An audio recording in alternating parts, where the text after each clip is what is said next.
Hi, everyone. Thanks so much to the 92nd Street Y for sponsoring this discussion. I'm Andrea Bernstein. I'm the author of American Oligarchs and have hosted 4 podcasts, including We Don't Talk About Leonard and Trump Inc. I also covered 5 Trump trials for NPR. I am so pleased to be speaking today with David Enrich. He's the business investigations editor at the New York Times and author of 3 books, including the #1 bestseller, Dark Towers, Servants of the Damned, and Murder the Truth. Threats, intimidation, and a secret campaign to protect the powerful, which I am delighted to speak to him about today. Hi, David. So great to talk to you. Nice to talk to you too. So I want to start where your book ends, at the epilogue, where you describe receiving a letter that you write unnerved you. What happened? Yeah, that is unnerving was an understatement. And at the point at which I received this letter, I had been writing about kind of legal threats and harassment of the media by rich and powerful people for a couple of years at that point. So I didn't think anything would surprise me anymore. And yet, when I got a letter from lawyers at the firm Clare Locke, it really did surprise me because they had identified some of my sources and it had, unbeknownst to me, persuaded or compelled those sources to hand over their electronic communications with me. And so I opened this letter on my phone late one night, shortly before our story about this law firm was going to run. And I saw screenshots of signal messages and emails that I'd had with some of my sources that I had not realized were going to ever see the light of day. And for a journalist who prides himself, like many other journalists do, on protecting their sources, that is just about the scariest thing you can say. What did you think was going to happen? I didn't know what was going to happen. And I thought that, this was kind of the culmination of a weeks long or maybe months long even attempt by this law firm to initially dissuade me from writing about them. And it had kind of been gradually ratcheting up with them making up or at least getting wrong facts about me, making false accusations against me to my employer, to my book publisher. And this was kind of their latest escalation of that, which was not only to identify and threaten my sources, but also to use those threats and the information they received after threatening the sources to try and persuade my publisher and my employer one more time that I was unethical and not operating according to normal journalistic norms, which, was not true. And I knew my employer, the New York Times, had my back. I knew my book publisher had my back, but there is still something extremely unsettling about being in that position. And it was just kind of the latest example of something that really made me wonder if I didn't have the privilege and the benefit of having these big institutions in my corner, that experience would have been so much scarier and so much more destabilizing. And so it really, for the first time, gave me this direct personal inside look at what all these threats and intimidation tactics are really like when you're not expecting them. They called you what, a misogynist and a snake, or what? Yeah, I mean, that was almost kind of funny to me because it was just, ad hominem attacks and name calling. That there's my employer and publisher know me well, and I do not believe that I'm either a misogynist or a snake. It was, to me, the things that were more alarming than that were them concocting lies about me that claimed that, I was, at one point they claimed that I was lying to them, saying that I worked for the New York Times and was working on an article for the New York Times, when in fact I was just trying to trick them into answering questions for my book. Another time they were accusing me of trying to kind of act as an agent for the New York Times' parent company and trying to kind of interfere with litigation that they had with a client. So it was just, it was one thing after another. And this has become really par for the course in America when journalists go up against rich and powerful people. And in this case, the people I was going up against were the lawyers that were the ones making these threats. And so I guess I shouldn't have been surprised, but I remember I was walking home from the train one night and I was reading this email on my phone, and my heart skipped a couple of beats. And The fact that I was unsettled and scared by that after having spent so long looking into these tactics and really should have been familiar with them and accustomed to them, to me, it really like underscored the fear that these types of tactics can instill on, especially on smaller publishers, independent journalists that again don't have the resources or the backing or the legal expertise that I benefit from virtually every day. And of course, you knew by this time, I mean, you'd been reporting this and you knew you'd interviewed people who'd been on the sort of receiving end like yourself. So you were familiar with the playbook, and yet it still caught you by surprise. Yeah, exactly. I mean, I'd spent the past, and I can't remember the exact timing of all of this, but the past more than a year for sure, maybe almost 2 years at that point, interviewing people all around the country that had been on the receiving ends of threats, lawsuits, other types of and online harassment campaigns, on occasion, physical harassment campaigns. And so it should not have surprised me. And look, it didn't surprise me at all that Claire Locke, this law firm that is specialized and in some cases pioneered these tactics over the years, it didn't surprise me at all that they were coming out swinging. I knew that was going to happen. My editor knew that was going to happen. Our lawyers knew that was going to happen. What surprised me was kind of the ferocity and what struck me as the underhanded nature of it. And again, what I'd seen in my reporting over the previous year or two, or whatever it had been, was that a lot of times these tactics work not so much because the journalists aren't prepared for them or are, scared, but well, they are scared, but not because they're like cowardly, but because a lot of times, especially for smaller publishers or journalists who don't have institutional backing, or even members of the public who want to speak up against like a local real estate developer or their mayor or someone in their community, they do not have the financial resources or the legal expertise available to them to make it worth pursuing that fight. And so what I had seen over and over again was that small town journalists, and independent journalists and others, rather than engaging in this fight with someone who is litigious and had a lot of money at their disposal, the simpler, safer, and frankly, oftentimes kind of economically rational thing to do is to avoid the confrontation in the first place, or at the first kind of signs of confrontation, back down and decide maybe there's a different subject that they should investigate, which, the whole point I'd been pursuing this project in the first place was that struck me as really kind of, in direct opposition to the purpose and design of the First Amendment. And I found that trend to be alarming. And that's why I shouldn't have been surprised when I found myself in this exact situation. So let's talk about that. You've written books about the troubled history of Deutsche Bank, about the also checkered history of Jones Day, a prominent law firm with close ties to the conservative movement. What sort of led you to this book about the First Amendment and about law about the First Amendment? Yeah. I mean, it's really that my colleagues and I at the Times, and it seemed like basically every time we were writing about a rich and powerful company or person or institution, we were getting a lot of legal threats. And, I'd spent years working in London, and which I kind of naively, when I arrived there as a young journalist, had not really appreciated the First Amendment. But I began to notice very much the absence of the First Amendment when I worked in England. And, we would get, there were a lot more threats. There were a lot more lawsuits. There were times when powerful people, or even sometimes the government, would go to court to get an injunction to prevent us from publishing a story in the first place. And that really made me appreciate the First Amendment a lot more. But then when I returned to the US around 2017, I started noticing that some of the same tactics that I had seen deployed with great success in the UK were increasingly being practiced in the US as well. So, and by like 2022 or so, this small team of investigative reporters that I was working with at the New York Times, virtually every time we were writing or working on a story about someone powerful, it seemed like we were getting this kind of blizzard of legal threats and occasionally lawsuits. And again, the Times is like pretty well prepared to deal with that kind of stuff. I mean, it's not easy,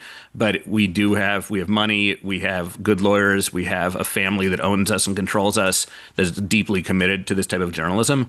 But it really just got me thinking, what would this experience be like if I did not have the privilege of working at a place like the New York Times or the Wall Street Journal, which is where I'd previously worked. And so I set out to kind of talk to journalists, publishers, media lawyers, all over the country. And that ranged from people at like, mid-sized newspapers to upstart community websites to bloggers to people who just had like a Substack newsletter or a YouTube channel or a podcast. And the stories I was hearing really, it was a real pattern. And it was that they were, facing very similar threats that we were receiving at the Times, but were just much less equipped to deal with them. And, for those, a lot of people backed down. And for those who had the stamina to fight, they were sometimes, I mean, not always, but often, really encountering draconian consequences from that fight. And it meant sometimes being driven out of business or, incurring such huge financial costs. Even if you won in court,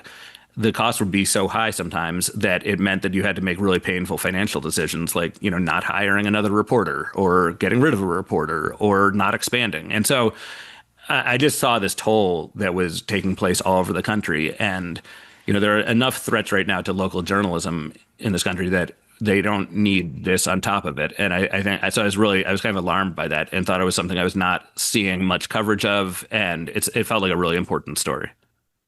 In your book, you really sort of dive into the lawsuit that really started this era of really First Amendment law in journalism, New York Times v. Sullivan. And I, even though I've been a practicing journalist for a long time, really wasn't familiar with all of the details. Could you sort of lay that out? What was at stake and what was the outcome? Yeah.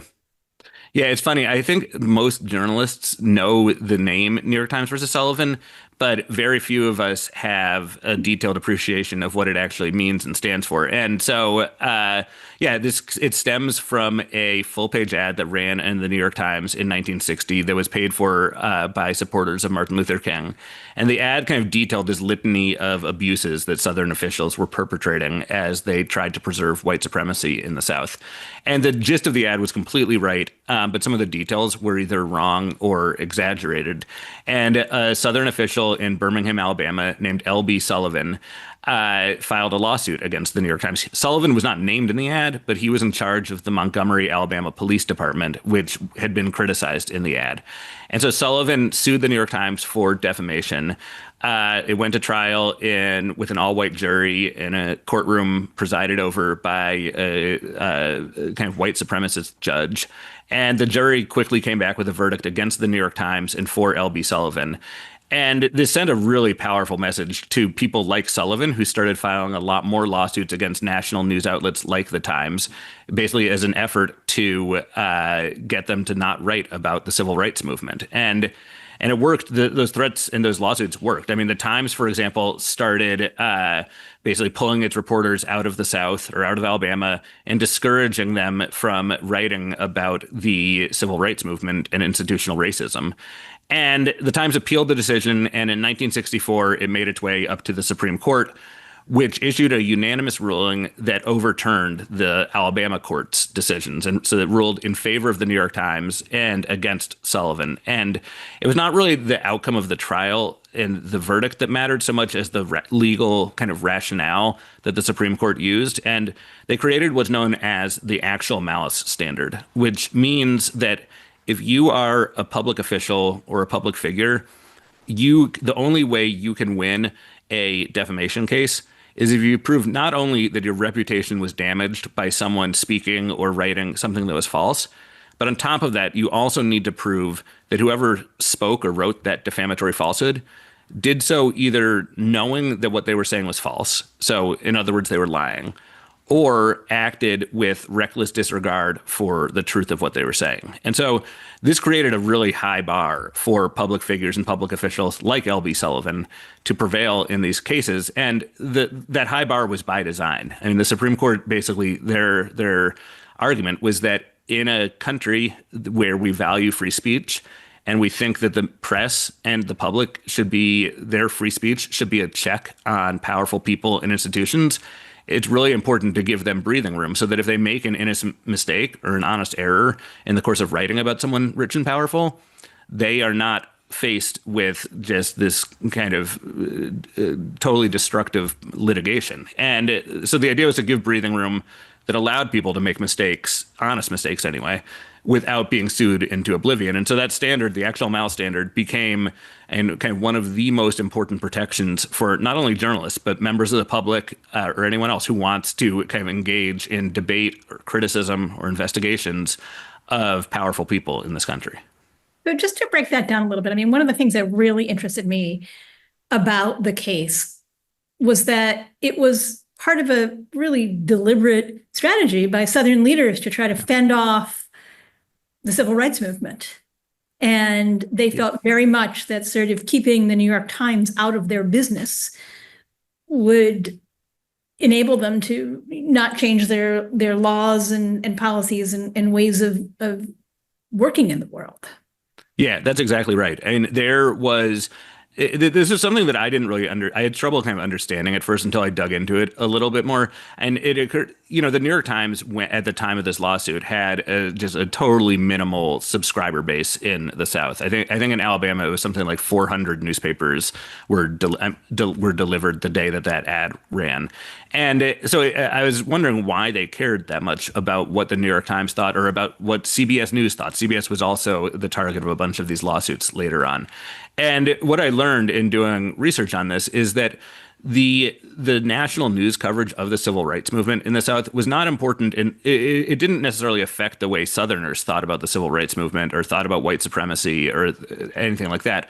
But what it did was it built up support and outrage and anger all over the country outside of the South about what was happening in the South. And so it allowed people like Martin Luther King to really organize much more effectively, to fundraise, to get people to come from the North down to the South, to rally, to protest, to help register people to vote.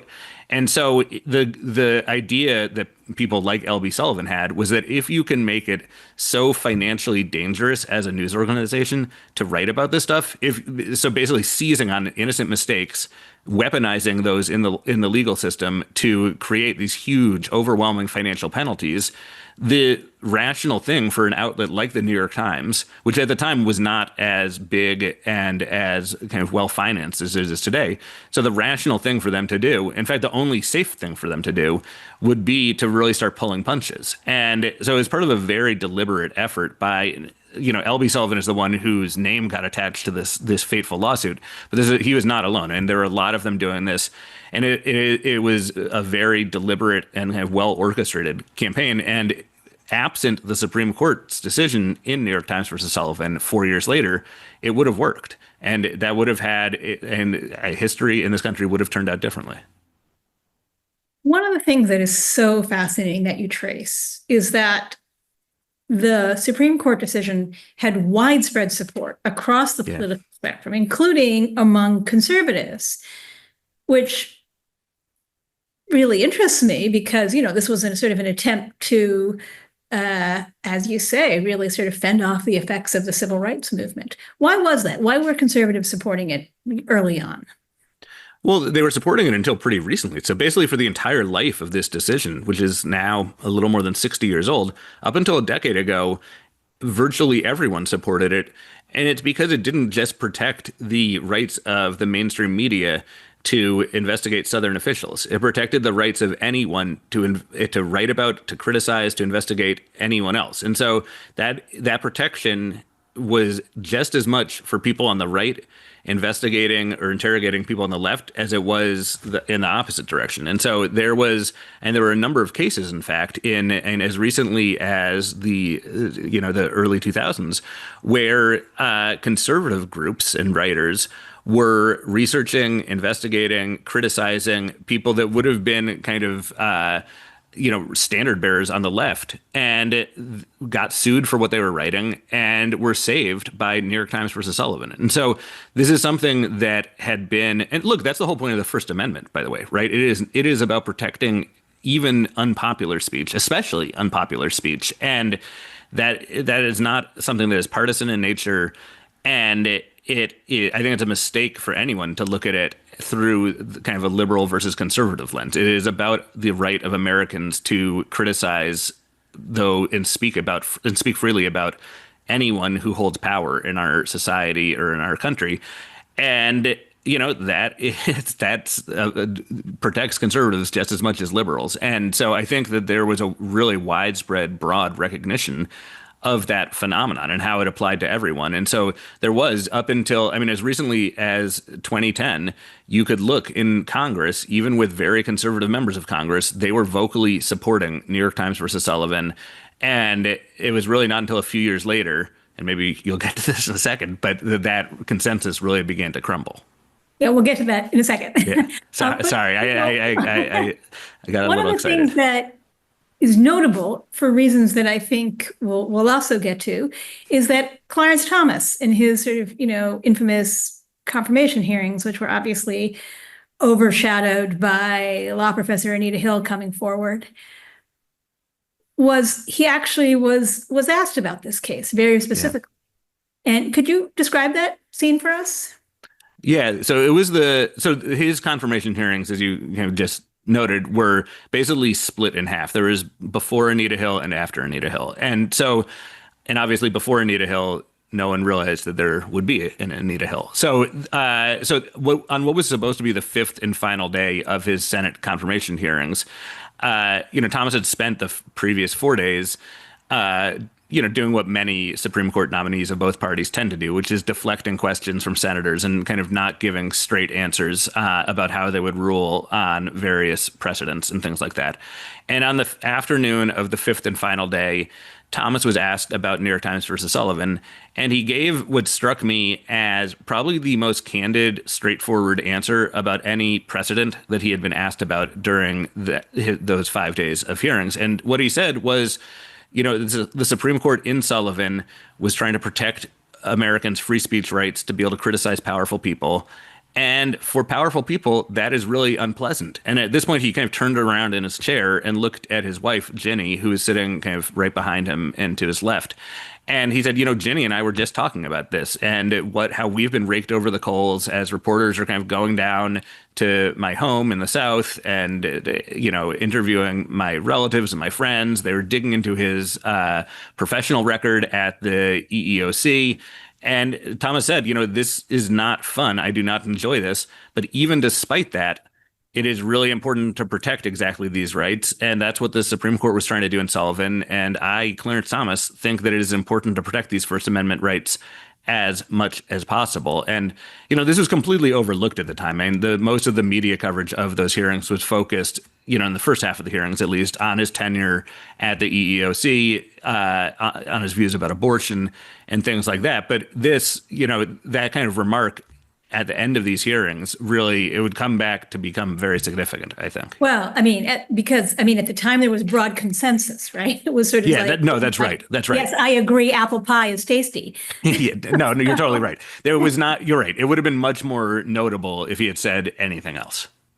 So, before we sort of move off of kind of the New York Times versus B. Sullivan, at least for now, one of the things that I sort of came to understood from your book in kind of a clarifying way was the effect the direct effect it had on investigative journalism. Yeah. And, as an investigative journalist, I think we get together and we, moments of, in our good moments, we sort of pride ourselves on a long tradition, going back to Ida B. Wells or whatever. But really, investigative journalism flowers after New York Times v. Sullivan. Can you talk a little bit about that? Yeah, absolutely. And you're exactly right. And there was, up until Sullivan, there were a lot of broad shifts happening in the country at the time. So I don't want to make it sound like this was entirely because of Sullivan. But there were a lot of broad shifts happening. There was the rise of kind of the countercultural movement, the protest movement. There was the war in Vietnam. There were protests around the Nixon administration. There's a history of assassinations that was really blossoming in the country at the time. But right around this time, investigative journalists kind of gained their teeth, I would say. And a big part of the reason for that is that they realized that it is okay to go dig into the affairs of the Pentagon or the U.S. government with Vietnam. And knowing full well, naming names, accusing people of wrongdoing, that we are legally protected as long as we are operating in good faith. And so you saw the media in the Vietnam War starting to play a much more aggressive role as a watchdog and really holding to account the Pentagon and the administrations of both parties for their conduct in Vietnam, and that really intensified during the second term of the Nixon administration, when and led by the Washington Post, the media began digging into what became known as Watergate. And as Nixon's presidency kind of circled the drain, he said, and first of all, he directly blamed the media's aggression toward him and ability to, report aggressively on him. He blamed Sullivan for that. And his administration actually tried to introduce legislation or get someone else to introduce legislation in Congress on his behalf that essentially would have undercut Sullivan. And that failed. But to me, it signaled the just crucial importance that this Supreme Court case had on the ability of the media to do these types of investigations and really their appetite to do it too, because they no longer had to have their lawyers in the back whispering to them, we're going to get sued for this and we're probably going to lose. At this point, it was, we might get sued, but we have the Supreme Court's backing. And that is, I think it's really hard to overstate the importance that had on the kind of journalism as we know it today. I mean, sort of, thinking about, it's a real kind of a full circle from a group of officials in Alabama saying we can, sort of prolong our position by bringing this lawsuit. And then, you sort of end up with the resignation of Richard Nixon, at least at a sort of crucial turning point. It backfired spectacularly. Yeah. And it's like hard for me to think of another situation where a group of officials were using these kind of repressive tactics as an offensive weapon. And within the space of a decade, it had not only had those tactics failed, but it had gotten to the point where that failure had really completely and radically changed the media landscape in a way that it really exposed corruption, wrongdoing, malfeasance by public officials all over the country. And so it was extraordinarily short-sighted and counterproductive what Sullivan and his counterparts were doing. But, for journalists like me and like you, and I'm very glad they did it, because we are now allowed to operate and do our jobs effectively as a result of that. Yeah, well, for now. And that's what we're about to start talking about. So in 2016, we're going to fast forward now from Nixon to Trump. It's February, March, and Trump is, he's doing well, but he's facing Super Tuesday primaries where he really wants to clinch it. And he sort of blurts out at a debate. He says, we're going to take care of those libel laws, folks. Set the scene for us. And how do people react? Well, this was at a speech at the Fort Worth Convention Center in Texas. And the reaction, and first of all, this is, as far as I can tell, the first time that a major party presidential nominee in American history has mentioned the word libel or libel laws in a speech. And, I would hazard to guess that very few people at the Fort Worth Convention Center that day in February 2016 had any idea what libel laws were or what Trump meant when he said, we're going to open them up to make it easier for people like me, Trump, to sue them. And he's kind of sue you, pointing at the back of the room where the media was in a pen. The reaction with the crowd that day was, thunderous applause because he was attacking the media, which had become a very effective tactic for Trump during his campaign. But the effect in the kind of the broader reaction at the time was, a lot of people on the right were very happy to hear Trump beating up on the media. But for the most part, I think among people who had been following this stuff closely, they kind of scoffed at him. They rolled their eyes. And even if Trump no one thought Trump was going to win at that point, I don't think. But even if he had won, opening up the libel laws is not something that the president can do. It's not something Congress can do, right? It's the question of the Supreme Court's interpretation of the First Amendment. And so I think the initial reaction, certainly among a lot of people in the media, certainly including myself, was to kind of roll our eyes and say, there goes Trump again, off on a tirade. He doesn't really know what he's talking about. And he's just kind of talking his own self-interest, because Trump at that point had repeatedly and almost always unsuccessfully sued the media for defamation. And so, of course, he wants to make it easier to do so. And so I think it was really to put it mildly, a very skeptical reaction for the most part. One of the things that I've noticed with Trump, covering him for as many years as I have, is that he seems like he's just blurting out things, but they come from somewhere. Yeah. And they're going somewhere. So I'm wondering if we could take that, piece by piece. Where did this come from? By 2016, what were the inputs, into sort of Trump's thinking about this? Well, that's a good question. And I think, and I don't know, and Trump has not spoken to me about this, and he's never really spoken in much kind of sophistication or detail about this, to be honest with you. But I completely agree that especially we in the media, tend to write off what he's saying as clueless man rambling, and he turns out to have much more of a finger on the pulse than we give him credit for. And I think this is another of those cases. I mean, I don't think Trump was. I think he was really feeding into this kind of broader idea that he'd been talking a lot about trying to whip up this us versus them fervor. And this is not an unheard of tactic among politicians, beating up on the media. I mean, Trump had already, even at this point in February of 2016, had taken it to a much more intense level, I think, than was normal. He was using kind of incendiary rhetoric, sometimes attacking reporters by name, certainly attacking outlets by name. But I think that he really viewed I think it was two things. One of the things is that he was trying to whip up his supporters, and having the kind of liberal elites or media elites to bash was a very kind of compelling target for him. And I think he was really tapping into something that at that point had not. It seems kind of obvious at this point in hindsight, but at that point I don't think it was quite as obvious. Just the degree of anger and hostility toward elites in this country.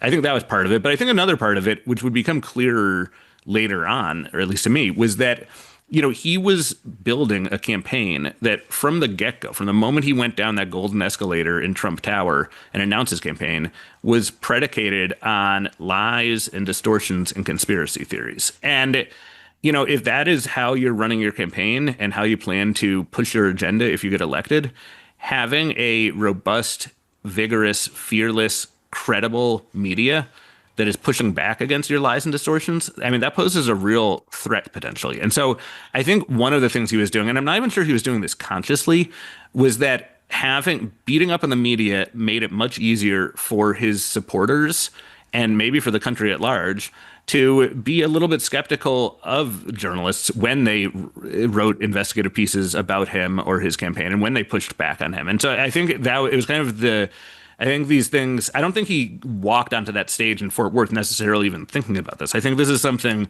and again, maybe it's probably one of Trump's greatest talents, is that he taps into something in the kind of zeitgeist, and it ends up serving his long-term purposes, because a lot of what he's trying to do, not just with the media, but in general, is to kind of tear down the credibility of institutions. And the media was one of the first major institutions that he wanted to go after. I mean, certainly I remember the first Trump rally that I went to in Iowa in the primary there. I remember sort of checking in and getting my credentials, and the sort of young staffer that checked me in said, "Okay, so here are the rules. You have to stay in the pen. You can't go anywhere near the candidate, and if you do, you will be barred from Trump events for the rest of the campaign." And I'd covered this my sixth presidential campaign, and I certainly remember tussling with campaign staffs of both parties about access, but never had I been told anything like that. And that was sort of the start of it. But by this time, I mean, things were starting to happen. There was this whole Gawker case that you wrote about, where that really was an example of sort of rich and powerful fighting back, and in fact, putting a media organization out of business. And all of that took place before the Trump campaign.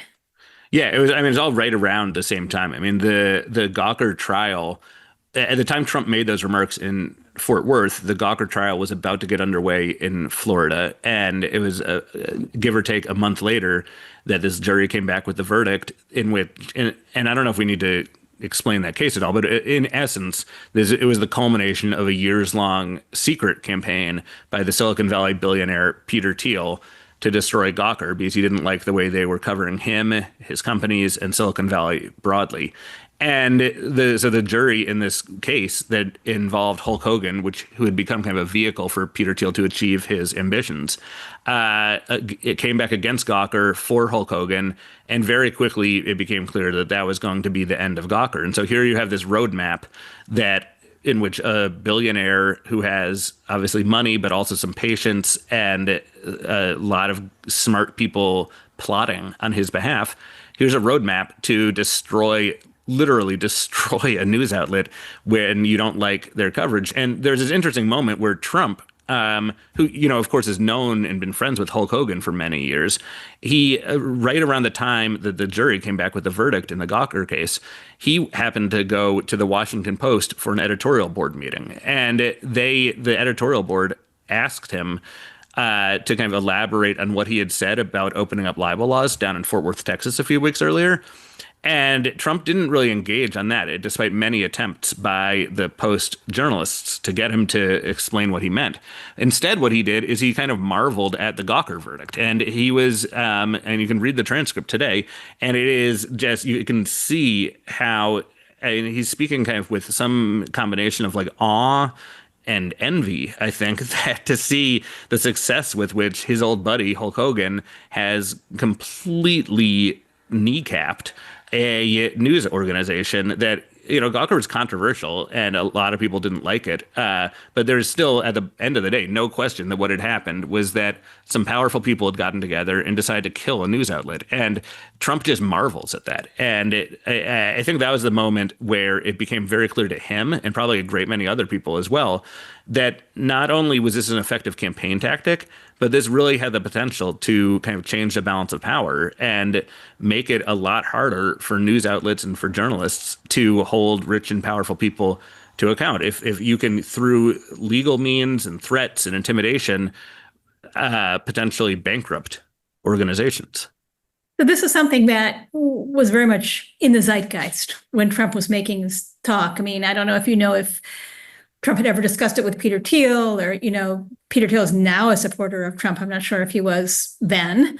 But, sorry, go ahead. Yeah, and one of the interesting things I learned in this reporting is that Peter Thiel's team, before the Gawker trial, as it was gearing up for trial, they commissioned these public opinion surveys. It was going to trial in the Tampa, St. Petersburg area. And so they commissioned these public opinion surveys in that area to kind of gauge the public, and therefore the potential jury pool's sentiment toward the media and toward elites and things like that. And one of the things they realized is that there is this great bubbling kind of animosity towards quote unquote coastal elites. And in Thiel's telling, and so obviously that informed their strategy with picking jurors and how they presented their case in court.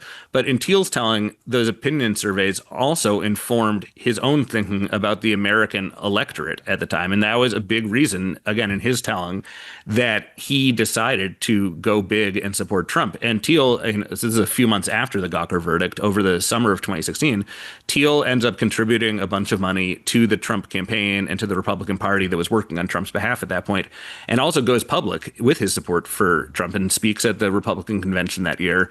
And that was kind of a milestone moment. He was probably the first major person in Silicon Valley to publicly voice his support for Trump. And it signaled, I think, to a lot of people, both in Silicon Valley and the business community more broadly, that this guy who no one had really been taken seriously, and I think a lot of people in the business community viewed with kind of disdain and a lack of respect, it signaled that there were smart people with tons of money who are now starting to go public with their support. And I think that provided a measure of institutional credibility for Trump that he had previously lacked. And I think, at least on the margins, I'm not saying that this is why Trump won the election in 2016, but I do think that on the margins, it became kind of, it made it much more acceptable for the business community to, maybe they don't like everything about Trump. Maybe they find his rhetoric distasteful, but to actually start thinking about voting for him and supporting him. And so I think you can see that as one of many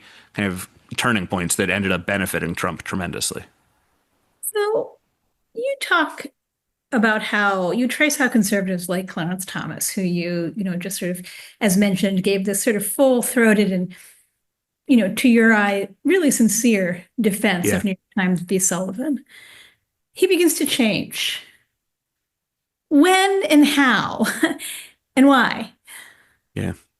So, I mean, I think I traced the change. I've spent a lot of time thinking about this, and Clarence Thomas, unfortunately, wouldn't talk to me for this book. I did try, but he wouldn't talk.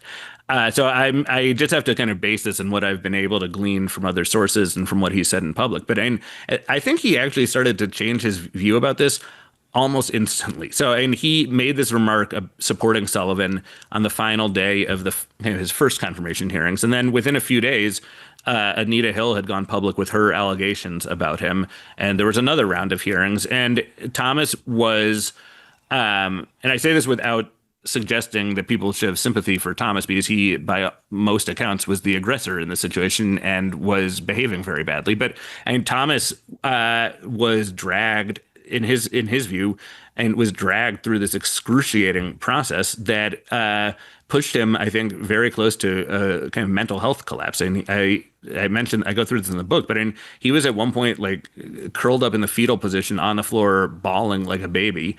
And I think he perceived the media as his primary tormentor. And I think right from that moment, so this is weeks after he had made these remarks, I think he began to really harbor this hatred toward the media. And you can kind of see that you get little peaks of that over the ensuing years. And he'll make a remark at a speech about how no one should trust newspapers. In his memoir in 2007, he recounts all of these anecdotes about how the media has supposedly wronged him over the years. And parenthetically, I'll note that many of those accounts are not actually true. But so by the time that Trump becomes president, and the kind of anti-media sentiment in this country is getting louder and louder and more acceptable. And I think Clarence Thomas has, I think by that point he had spent the previous 20 plus years harboring this really intense anger and contempt for the news media. Well, I'd like to talk about sort of how this begins to bubble up in Supreme Court cases. But one of the things I don't think you mentioned in the book was his dissent in Citizens United, which I think was an early clue. The Citizens United case was obviously about a determination by the Supreme Court that corporations have free speech to basically put unlimited money into political campaigns. But there had also been an effort by the group to say we should not have to disclose any of our donors. And they lost that part. And Clarence Thomas was unhappy and wrote a dissent saying people are subject to death threats and people shouldn't have to disclose their information because you just don't know what's going to happen to them. And I think that was sort of a harbinger of what was to come with him, which was not too much longer after that, right? He actually gets to weigh in a case. What happened? So it's a case that involves, and I won't even go into the details of the case. It's a case that, by all accounts, no one, including Clarence Thomas, thought the Supreme Court should weigh in on this case. And usually when that's the situation, the Supreme Court simply rejects a petition and says, we're not going to hear this case. End of discussion. Instead, in this particular case, it was called McKee versus Cosby, and it was an actress who had accused Bill Cosby of raping her, and then Cosby had defamed her. And so this was a long, complicated lawsuit, the details of which aren't all that relevant for these purposes. But Thomas took this opportunity to say, I agree with my colleagues that we should not hear this case. However, I would like in the future for someone to bring us a case that we could use to overturn New York Times versus Sullivan. And his logic was, at least in this initial opinion, was that the court in 1964 had been wrong on Sullivan because the 45 words of the First Amendment do not include any mention of libel or defamation, and were not meant to protect defamatory speech against public officials. And so he was advocating a very narrow, kind of strict interpretation of those 45 words and of the kind of intent that the framers of the Constitution had when they wrote them. And I think one of the great ironies here is that, as you just mentioned with Citizens United, Thomas in other settings adopts a very expansive interpretation of what the First Amendment is meant to protect. And the First Amendment certainly does not protect the rights of corporations to contribute money to political campaigns. At least it doesn't do so explicitly. And so he chose here to take a very strict, tight interpretation of the First Amendment that, he had a historical argument to make, but there's also, I think, an equally compelling historical argument that goes in the other direction. But this was Thomas's opinion in this case, which, again, he didn't even need to weigh in on this, but it became an open invitation, in fact, a request for other people to bring cases that maybe would get up to the Supreme Court that would become a vehicle for the court overturning or at least narrowing or reconsidering Sullivan. And it was just kind of the starter's pistol in this was when? Remind me? This was in 2019. 2019. So then the invitation is accepted. The invitation was happily accepted by lots of people, ranging from, businessmen who didn't want to have their local newspaper writing nasty things about them, to lawyers like the folks at Clare Locke, who we mentioned at the outset, who ended up threatening me, as well as many others, to judges in federal and state courts and all over the country. And this was the moment that this went from being kind of a backwater political operation that had been in the works for a couple of years to try and undercut Sullivan. It went mainstream just in a heartbeat. And all of a sudden, all over the country, there was a surge in the number of cases being filed, a surge in the kind of appetite among judges to at least kind of tolerate those cases and not throw them out of court as quickly as they may well have done in the past. And before long, a bunch of other cases made their way up toward the Supreme Court, if not to the Supreme Court, that gave Thomas and one other justice an opportunity to kind of voice their opinions on Sullivan in a very critical way. And that was Neil Gorsuch. That was Neil Gorsuch in 2021. And then everybody begins to think, oh, wow. And when was that? When was the Gorsuch? That was 2021. So right. The order was Thomas in 2019. Then you had a very kind of high-ranking and senior federal appeals court judge, Larry Silberman, in 2020. And then a year later, in 2021, you had another case where Thomas again kind of reiterates his desire to overturn Sullivan and is joined in this case by Neil Gorsuch. So at that point, you had two justices openly calling for, at the very least, a reconsideration of Sullivan. So we have just about 10 minutes left, and just a couple of areas that I want to make sure we get to. Sure.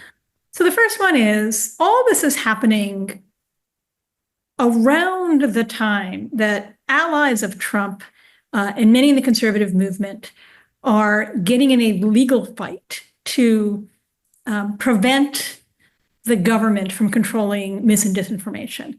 And this also gets to the Supreme Court in the lawsuit Murphy v. Missouri, in which the state of Missouri sued the Biden administration for allegedly impinging on the spread of conservative viewpoints and also anti-vax information. And it goes all the way to the Supreme Court. The court dismisses the case. Clarence Thomas disagrees. But I sort of think that, on the one hand, there's this effort to say, stop trying to prevent the flow of mis and disinformation because what's happening is you're suppressing conservative viewpoints. And on the other hand, they're saying, well, we need to undermine the New York Times v. Sullivan because it's allowing too much mis and disinformation to spread about public figures. Just wondering if you could contemplate that contradiction. Yeah, that's no one has previously raised that to me, and I think that's a really smart point, and it is a contradiction.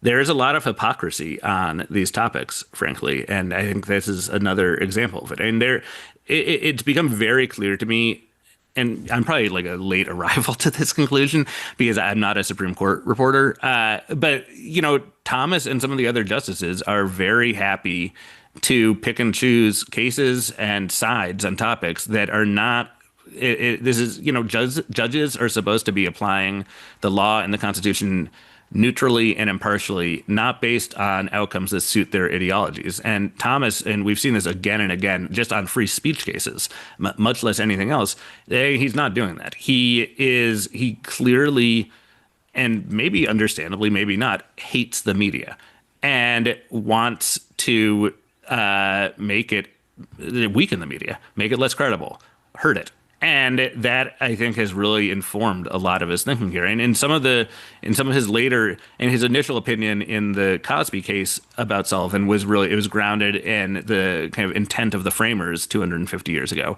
But his arguments kind of expanded later to be about misinformation and disinformation and the importance of being able to counter that. And he argued, I think very disingenuously, that the existence of Sullivan is basically a license for social media to spread lies. And so the notion that he is now on another case taking kind of the exact opposite approach is, I think it's hypocritical. I think that's the bottom line. I mean, and then just, Trump himself was held accountable, not in a libel suit, but in a defamation suit brought by the writer E. Jean Carroll in order to pay nearly $90 million after being found liable by two separate juries for defamation. Rudy Giuliani was sued by two Georgia election workers for lying about them in order to pay close to $150 million.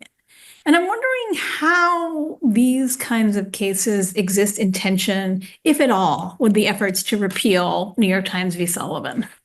Yeah, I mean, it's so one of the biggest arguments that people like the lawyers at the law firm Clear Lock make in favor of overturning New York Times versus Sullivan is that the high bar that the Supreme Court set in that case has made it virtually impossible for public officials and public figures to prevail, even when they are terribly defamed, and so that it's basically an insurmountable hurdle. And it's just not true. And I think the clearest examples of it not being true, and you just mentioned two cases against Trump and against Rudy Giuliani, where plaintiffs who had been considered public figures for the purposes of those court cases prevailed. And there are a bunch of others as well. I mean, parents of the victims of the Sandy Hill massacre successfully sued Alex Jones. They were public figures. Dominion Voting Systems, also a public figure for the sake of the court case, successfully sued Fox News and won a $787 million settlement. And there are other cases where mainstream media companies like CNN have been successfully sued recently for defamation. So it's just, and look, I think it would be a mistake to view all defamation lawsuits as bad. That's certainly not what I'm arguing. I mean, I think back in the olden days, we settled allegations of libel and defamation by doing things like having duels and chopping off people's tongues. And I think it's the mark of a civilized society that we have a kind of a framework to resolve these kind of disputes peacefully and in court. And if someone defames you with lies or deliberate disinformation and it harms your reputation, you deserve legal recourse. You deserve to at least be able to pursue legal recourse. And so no one, at least not I, am arguing against that. And there are certainly cases where people should win defamation lawsuits. What I think the bigger problem is, and under our existing legal framework, under New York Times versus Sullivan, it is proven eminently possible to do that over and over again. What I think the problem is when the legal process is kind of weaponized to not only to win in court, but to just drag people or news organizations or journalists or members of the public through a protracted legal process that regardless of who wins or who loses in court, the costs of having to fight that legal battle are often completely overwhelming and therefore create their own kind of chilling effect. And again, that's something that in my reporting I've seen over and over and over again. And that's something that, again, that's not a question of overturning Sullivan or weakening Sullivan. That's what's happening right now, even with strong legal protections that are supposed to discourage these types of lawsuits. And so I think let's talk about that a little, because there have been a string of actions since Trump took office. There was a settlement with ABC over the Jean Carroll case, which I mentioned, which, at the time that Trump bought it, people thought it was a nuisance lawsuit because people thought, okay, well, maybe George Stephanopoulos inartfully phrased it. But, there were certainly things that the judge had said and so forth that, could be used as a defense.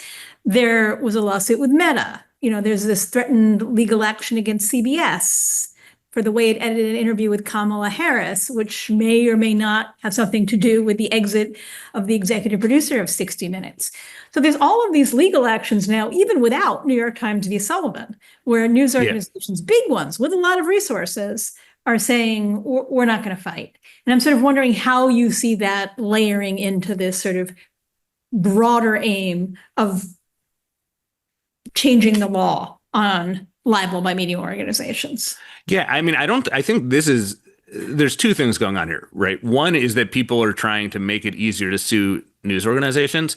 Separately, regardless of the outcome of that first thing, people are using the existing law and most notably Trump, are using the existing law to try to intimidate and get leverage over news outlets. And, when you are the president of the United States and you have shown a willingness to use the tremendous power of the federal government at your disposal, those threats are pretty darn effective. And so I think that is what we're seeing. That's what we saw, I think, with ABC settling its case.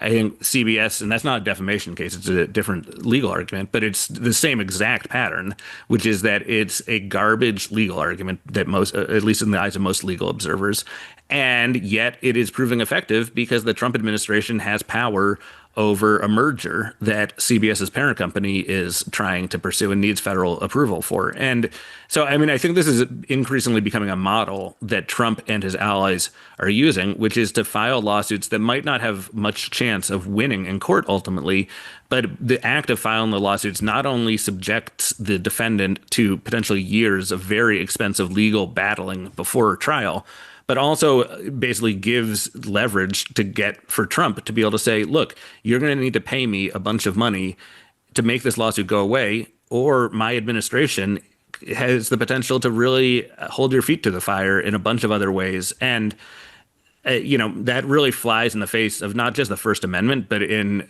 many decades, if not centuries, of kind of the rule of law in this country and how the legal system is supposed to work in good faith. And a lot of what's happening right now, to put it mildly, does not seem to be in good faith.